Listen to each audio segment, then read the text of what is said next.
అనే యాక్ట్ ఉంది. దీన్నే మనం ఎఫ్ఆర్బిఎం అని పిలుస్తూ ఉంటాం. ఈ చట్టానికి లోబడి ఫైనాన్స్ కమిషన్ నిబంధనలకు లోబడి మాత్రమే రాష్ట్రాలు అప్పులు తీసుకోవడం సాధ్యమవుతుంది. తెలంగాణ రాష్ట్రం ఎఫ్ఆర్బిఎం చట్ట పరిధిలో దాటకుండా ఆర్థిక క్రమశిక్షణ పాటించింది. పరిమితి మేరకు మాత్రమే రుణాలు తీసుకుంది. ఈ వాస్తవాన్ని కప్పిపుచ్చేందుకు ఇవాళ ప్రభుత్వ పెద్దలు ప్రయత్నం చేస్తూ ఉన్నారు అధ్యక్ష. ఇంకా నిజంగా మేము అప్పులు తీసుకోవాలని అనుకుంటే ఆ రోజు ఎలక్ట్రిసిటీ రిఫార్మ్స్ విషయంలో కేంద్ర ప్రభుత్వం 0.5% మీకు అదనంగా 5 ఏళ్ల పాటు ఎఫ్ఆర్బిఎంలో మీకు వెసులుబాటు కల్పిస్తాం, మీరు తీసుకోండి అని చెప్తున్నారు అధ్యక్ష. నిజంగా మాకు అప్పులే తీసుకోవడం అవసరం అనుకుంటే, రాష్ట్ర ప్రయోజనాల కంటే అప్పులు ముఖ్యమని మేము అనుకునుంటే మాకు మరో 35,000 కోట్ల రూపాయలు ఇవాళ అదనంగా వచ్చేది. ఇదే శాసనసభలో అక్కడి నుంచి గౌరవనీయులు ఆనాటి ముఖ్యమంత్రి కేసీఆర్ గారు ఒక మాట చెప్పినారు అధ్యక్ష. ఈ 0.5 ఎఫ్ఆర్బిఎం తీసుకోవాలంటే కేంద్ర ప్రభుత్వం పెట్టిన షరతులు ఏంటి అధ్యక్ష? బోరు బావుల దగ్గర మీటర్లు పెట్టి రైతుల ఇంటికాడికి బిల్లు పంపించాలని చెప్పి కేంద్ర ప్రభుత్వం షరతు పెడితే ఆనాడు కేసీఆర్ గారు ఇదే నిండు సభలో సభానాయకుడిగా ఆయన చెప్పిన మాటలు మీ ద్వారా కొత్త సభ్యులు ఉన్నారు గుర్తు చేస్తా ఉన్నాను అధ్యక్ష. ఆ రోజు ఏమన్నారంటే ముఖ్యమంత్రి గారు, నా గొంతులో ప్రాణముండంగా రైతుల బోరు బావుల దగ్గర మీటర్లు పెట్టమని చెప్పింది మా నాయకుడు కేసీఆర్ గారు అధ్యక్ష. నిజంగా ఒకవేళ 0.5% ఎఫ్ఆర్బిఎం మేము తీసుకున్నామంటే మాకు మరో 35,000 కోట్లు ఈ రాష్ట్రానికి వచ్చేటి అధ్యక్ష.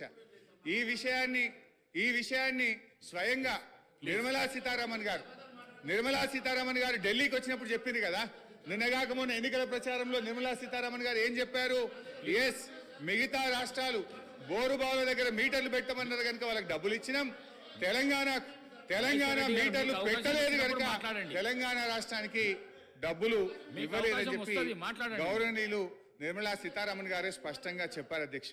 అయితే నేను ఈ సందర్భంగా గౌరవ సభా నాయకుడికి ఆర్థిక మంత్రి గారికి కూడా ఒక విజ్ఞప్తి చేయాలనుకుంటున్నా అధ్యక్ష. ఎందుకంటే కాంగ్రెస్ పాలిత రాష్ట్రాలు కూడా ఈ 0.5 సార్ నాకు ఇంకొక 45 నిమిషాలు కావాలి.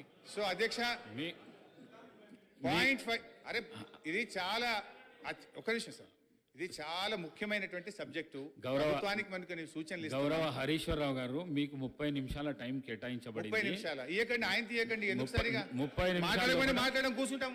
30 నిమిషాల లోపల మీరు మాట్లాడొద్దు అంటే కూర్చుంటాం సార్. మరి వాళ్ళని మాట్లాడుకోండి, బయట పోయి మాట్లాడుకుంటాం. If you don't want to give us the mic, మొన్న కూడా మీరు మైక్ కట్ చేసిండ్రు, ప్రొటెస్ట్ కూడా అవకాశం ఇవ్వలేదు. మా గొంతు నొక్కుతాం, మీకు మైక్ ఇవ్వమంటే కూర్చుంటాం సార్.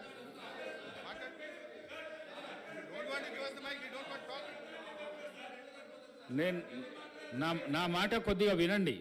30 నిమిషాల టైం కేటాయించబడింది, 45 నిమిషాలు అయింది. 45 నిమిషాల తర్వాత బెల్లు కొడితే కూడా మీరు ఈ విధంగా చేసుడు మంచిది కాదు. మాట్లాడండి హరీశ్వరరావు గారు, మాట్లాడండి సార్. మీరు ఇట్లా బెల్లు కొట్టడం ఇది కరెక్ట్ కాదు సార్. ఇంత మంచి ఇంపార్టెంట్ సబ్జెక్ట్ మీద 39 మంది సభ్యులు ఉన్నాం మేము ఇక్కడ. మీరు ఏది బట్టి అది వాళ్ళు మాట్లాడితే దానికి మేము సమాధానం చెప్పకపోతే ఎట్లా సార్?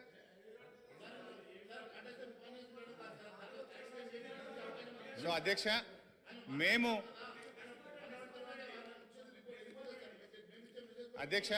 ఈరోజు మీ ద్వారా ప్రభుత్వాన్ని నేను కోరుతా ఉన్నా అధ్యక్ష.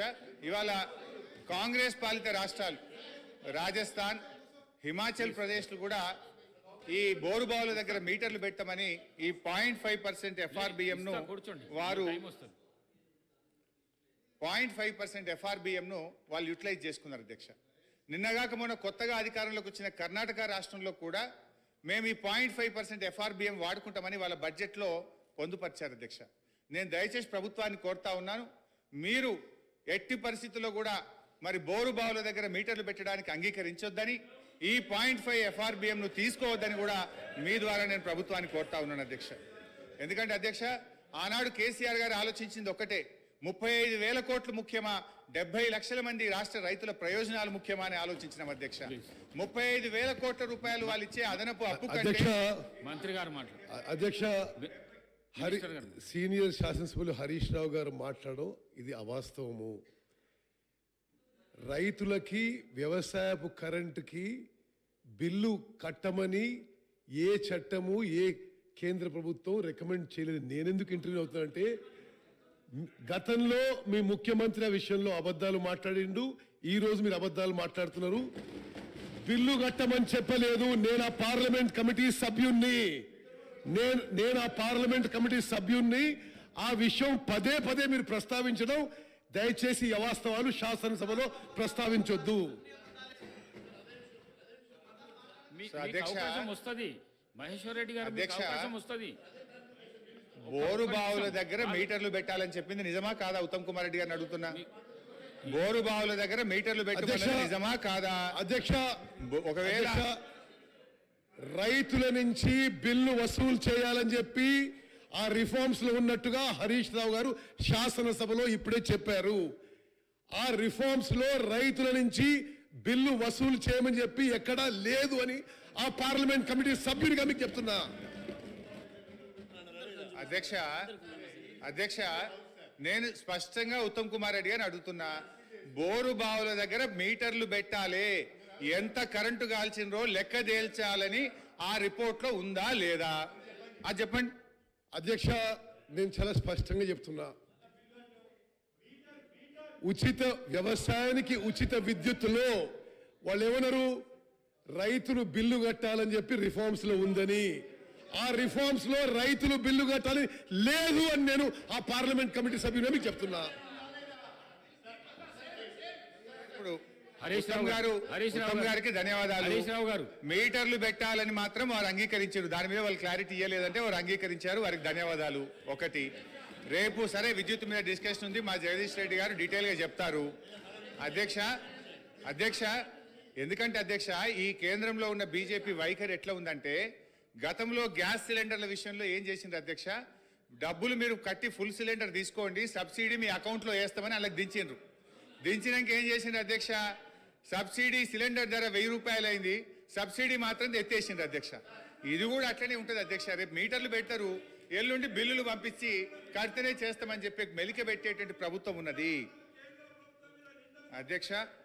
ఈరోజు జాతీయ అంతర్జాతీయంగా చూస్తే జిఎస్డిపి వర్సెస్ డెట్ రేషియోలోనే అప్పులు చూస్తారు అధ్యక్ష. ఇందాకనే నేను చెప్పినట్టు ఆర్బీఐ స్టేట్ ఫైనాన్షియల్ మీకు స్టడీ అవకాశం ఆఫ్ బడ్జెట్ వస్తుంది. నివేదిక ప్రకారంగా అప్పులు తక్కువగా తీసుకున్న రాష్ట్రాల్లో తెలంగాణ మీకు ఒకటి. అవకాశం వస్తుంది. దేశంలో 22 రాష్ట్రాలు నెక్స్ట్ మీరే. అప్పులు తెలంగాణ మీకు కంటే అవకాశం ఎక్కువగా వస్తుంది. ఉన్నాయి.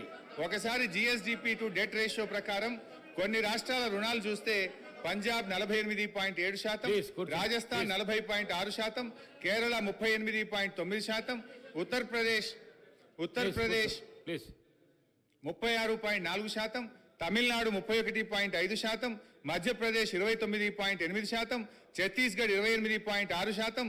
కానీ తెలంగాణ తీసుకున్న రుణం కేవలం 28.2%. ఇది ఆర్బీఐ తేల్చినటువంటి లెక్క అధ్యక్ష. ఈ పట్టిక కావాలంటే గౌరవ సభ్యులందరికీ కూడా నేను పంపిస్తాను అధ్యక్ష. ఈ అత్యధిక రుణాలు తీసుకున్న పంజాబ్, రాజస్థాన్ రెండు కూడా నిన్న మొన్నటి దాకా కాంగ్రెస్ పార్టీ అధికారంలో ఉన్న రాష్ట్రాలే అధ్యక్ష.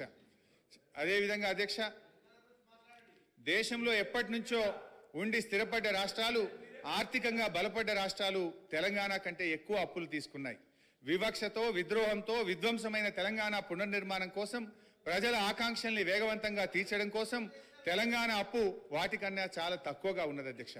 తెలంగాణ రాష్ట్రానికి ఎక్కువ శాతం రుణాలు దీర్ఘకాలిక రుణాలు. ఈ రుణాలు 58% 10 ఏళ్ల తర్వాత చెల్లించాల్సినవి. రీపేమెంట్ ఒత్తిడి కూడా తక్కువగా ఉన్న రాష్ట్రం మనది. ఇది ఆర్బీఐ చెప్పిన లెక్క. ఆర్థిక పరిపుష్టి ఉన్న రాష్ట్రం కావడం వల్లనే రీపేమెంట్ కెపాసిటీని దృష్టిలో ఉంచుకొని అప్పు ఇచ్చిన సంస్థలు కూడా తక్కువ వడ్డీకే రుణాలు చెల్లించేందుకు ముందుకు వచ్చాయి. వడ్డీ చెల్లింపుల విషయంలో తెలంగాణపై ఉన్న ఒత్తిడి కూడా తక్కువనే అధ్యక్ష. అవి చూస్తే ఒకసారి పంజాబ్ 24.4%, హర్యానా 23.5%, బెంగాల్ 20.6%, తమిళనాడు 20%, గుజరాత్ 15.1%, తెలంగాణ కేవలం 15% మాత్రమే అధ్యక్ష. అదేవిధంగా అధ్యక్ష, ఇవాళ వాళ్ళు నేను ఇందాక చెప్పే ప్రయత్నం చేసిన అప్పుల పరిమాణాన్ని ఎక్కువగా చూపించేందుకు కార్పొరేషన్ లోన్లను కలిపి ఇదంతా ఎక్కువగా తీసుకున్నారని చూపేటువంటి ప్రయత్నం చేస్తున్నారు. ఉదాహరణకు సివిల్ సప్లైస్ కార్పొరేషన్ ఉంటుంది అధ్యక్ష. సివిల్ సప్లైస్ కార్పొరేషన్ ద్వారా మనం అప్పు ఎందుకు తీసుకుంటాం అధ్యక్ష? It is a temporary arrangement. రైతులకు మనము 2 రోజుల్లోగా డబ్బు చెల్లించాలని, తీసుకున్న వడ్లకు వెంటనే డబ్బులు ఇవ్వాలని మనము లోన్ తీసుకొని రైతులకు పేమెంట్ చేస్తాం అధ్యక్ష. మనకు ఎఫ్సిఐ నుంచి డబ్బులు వచ్చిన తర్వాత ఆ డబ్బు తిరిగి బ్యాంకులకు మనం కట్టడం జరుగుతుంది అధ్యక్ష. అదేవిధంగా కేంద్ర ప్రభుత్వం నుంచి కూడా డబ్బులు రావడానికి కొంత టైం పడుతుంటుంది. అది మనం ఆ టైం పీరియడ్లో మనము అప్పు తీసుకొని అటు రైతులకు ఇబ్బంది కాకుండా మనం ముందుకు పోతూ ఉంటాం. కానీ ఏంటంటే వీళ్ళు